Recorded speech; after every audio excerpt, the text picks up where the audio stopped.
याद करिए, जनपद की पहचान संत रविदास जी से भी मानी जाती है। मध्यकाल में इस सिद्ध संत ने कैसे अपने कर्म को अपने संतत्व के साथ जोड़ने का कार्य किया था, और उस समय उन्होंने कहा था, मन चंगा तो कठौती में गंगा। भाइयों बहनों, संत रविदास जी की जन्मभूमि को सुंदरीकरण की योजना भी अगर किसी ने लागू की है तो प्रधानमंत्री जी के कर कमलों से भारतीय जनता पार्टी की सरकार ने ही उसको लागू किया है। वहां पे भव्य स्मारक और सुंदरीकरण का भव्य कार्यक्रम चल रहा है। ये गंगा का तटवर्ती क्षेत्र है, इसके पास ही कुछ ही दूरी पर श्रृंगवेरपुर में भगवान राम को गंगा पार कराने का कार्य किया था निषाद राज ने, और निषाद राज के श्रृंगवेरपुर का सुंदरीकरण और भगवान राम और निषाद राज के मिलन का भव्य प्रतिमा का निर्माण भी कोई करा रहा है तो भारतीय जनता पार्टी की सरकार वहां पर करवा रही है। मां गंगा के प्रति हम सबके का अपार विश्वास है। मां गंगा की अविरलता और निर्मलता किसी से छुपी ही नहीं आज।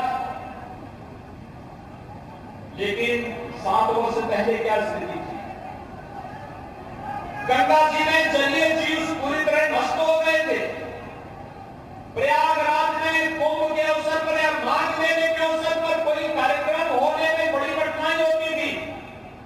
लेकिन भाइयों बहनों, आज 2019 में हम लोगों ने प्रयागराज में कुंभ का भव्य आयोजन किया, और भव्य आयोजन के साथ आज गंगा की अविरलता और निर्मलता नमामि गंगे योजना के माध्यम से देखते हुए बनती है। आज आसमान का सम्मान हो रहा है। काशी में काशी विश्वनाथ कॉरिडोर आदरणीय प्रधानमंत्री जी के मार्गदर्शन में आगे बढ़ता है। मिर्जापुर में मां विंध्यवासिनी धाम के पुनर्निर्माण की कार्रवाई युद्ध स्तर पर आगे काम कर रही है। और याद करिए, अयोध्या में भगवान श्री राम का भव्य मंदिर के निर्माण का कार्य का शुभारंभ भी प्रधानमंत्री जी के कर कमलों से आगे बढ़ चुका है। भाइयों बहनों, 2017 के पहले उत्तर प्रदेश के अंदर कोई पर्व और त्योहार शांतिपूर्ण ढंग से आप नहीं मना सकते थे।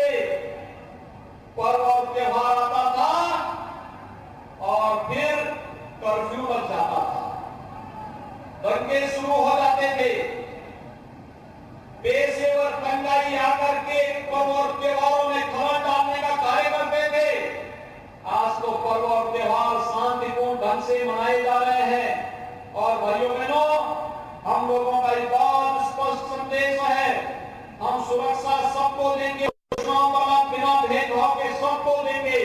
लेकिन अगर किसी ने किसी गरीब की संपत्ति पर कब्जा किया, किसी गरीब और निरीह और किसी व्यापारी को प्रताड़ित किया, तो फिर सार्वजनिक संपत्ति को कोई कब्जा करेगा तो प्रदेश सरकार का भी बुलडोजर हमेशा खड़ा रहता है।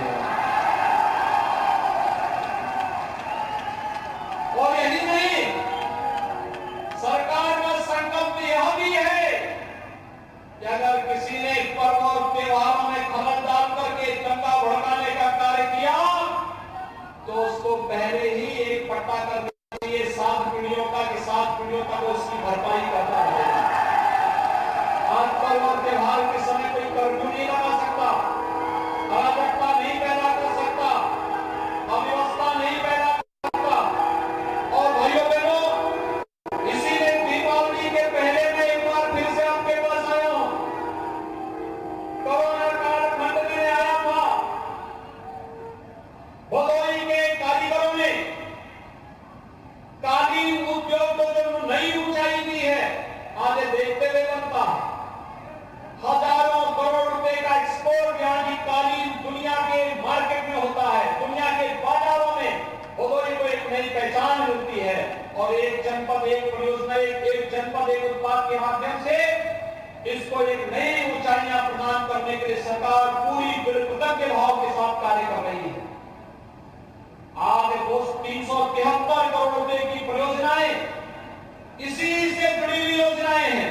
और सरकार ने जो बात कही, हमारे जनप्रतिनिधियों जो बात कह रहे थे, और मैं प्रशासन से भी कहूंगा, संज्ञान में आया है कि सफाई कर्मियों की तैनाती हर जगह हुई, इस जनपद में नहीं हो पाई। उस प्रक्रिया को तत्काल पंचायती राज विभाग से अगर न्याय देने का कोई रोक नहीं है तो इस प्रक्रिया को तेजी के साथ आगे बढ़ा करके अपने 2-3 महीने के अंदर इस प्रक्रिया को हम पूरा कर लें। पंचायती राज विभाग के साथ मिलकर के इस प्रक्रिया को पूरी करनी चाहिए, जिससे गांव-गांव में स्वच्छता सैनिटाइजेशन के लक्ष्य को आगे बढ़ाने में मदद मिल सके। भाइयों बहनों, यहां के ज्ञानपुर के 100 बेड्स के हॉस्पिटल के बारे में हम लोगों ने कार्यवाही संस्था पर कार्रवाई प्रारंभ कर दी है। यह 100 बेड्स का जो हॉस्पिटल है, पिछली सरकारों की बेईमानी और भ्रष्टाचार का जीवंत स्मारक है। ऐसे ही पैसा निकलता था, पैसा खर्च भी हो जाता था, लेकिन कार्य पूरा नहीं होता था। सरकार आज कार्रवाई कर रही है, जवाबदेही तय कर रही है, लेकिन सरकार ने तय किया है। कल मैं सुल्तानपुर में था, वहां पर हमने एक मेडिकल कॉलेज का शिलान्यास किया। 1947 से लेकर के 2016 तक प्रदेश में केवल और केवल 12 से 15 मेडिकल कॉलेज बन पाए थे। और भाइयों बहनों, हमने 2017 से लेकर 2019 में 9 मेडिकल और 7 मेडिकल कॉलेज में पूरा निर्माण करके प्रवेश प्रारंभ कर दिया था। अभी 25 अक्टूबर को कल प्रधानमंत्री जी के कर कमलों से 9 मेडिकल कॉलेज में प्रवेश की प्रक्रिया कल से प्रारंभ हो जाएगी। 14 नए मेडिकल कॉलेज हम लोग बना रहे हैं। ये केंद्र सरकार के सहयोग से, और राज्य सरकार भी अपने स्तर पर कुछ नए मेडिकल कॉलेज बना रही है। यानी आजादी के बाद अगर हम 70-72 वर्षों तक देखते हैं तो भाइयों बहनों, 70 वर्षों में प्रदेश के अंदर केवल 12 मेडिकल कॉलेज बन पाए थे। और मात्र 5 वर्ष का कार्यकाल जब हमारी सरकार का होगा, तब हम सभी 75 जनपदों को एक मेडिकल कॉलेज देने में सफल होंगे। एक मेडिकल कॉलेज देने में सफल। आज 59 जनपदों में हम एक मेडिकल कॉलेज देने में सफल हैं।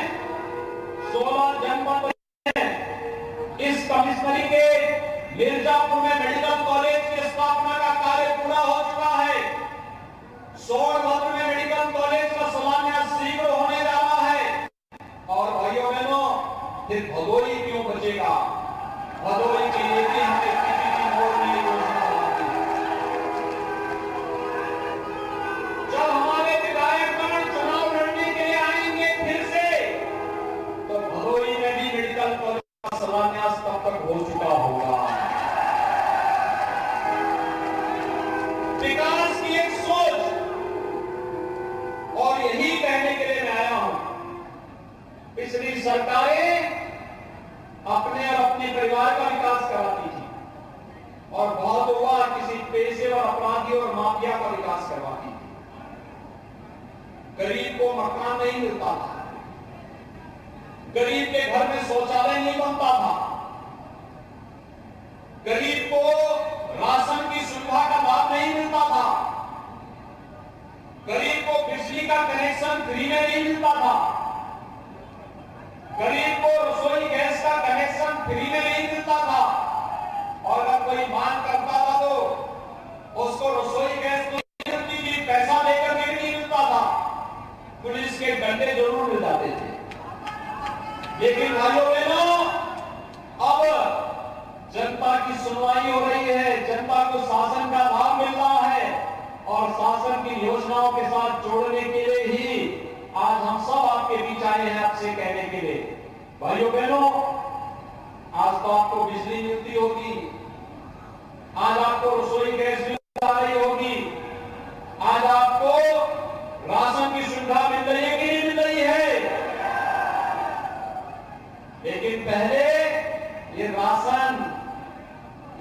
लोग सब हजम कर जाते थे। और भाइयों बहनों, आपने देखा होगा विकास की बड़ी बड़ी परियोजनाएं पहले भदोही से वाराणसी जाने में 3 से 4 घंटे लग जाते थे। आज आप मात्र 1.5 घंटे में वाराणसी जा सकते हैं। यहां से प्रयागराज जाने में 1.5 से 2 घंटे लग जाते थे।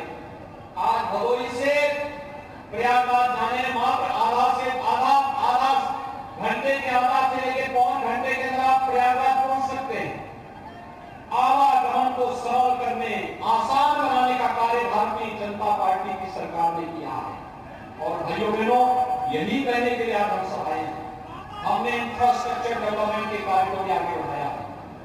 कोरोना कालखंड में हर एक नागरिक के जीवन को बचाने का प्रयास किया गया है।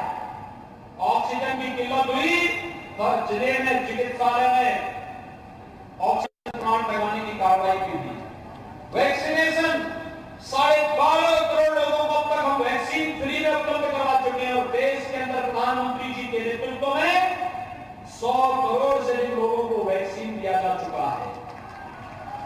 100 करोड़ लोगों को फ्री में वैक्सीन, सबको वैक्सीन, उपचार free, vaccine free, test free. सरकारें वही हैं, चेहरे बदले हैं, तंत्र वही है, प्रदेश वही है, केवल पार्टियां बदली हैं। परिवर्तन दिखाई दे रहा है।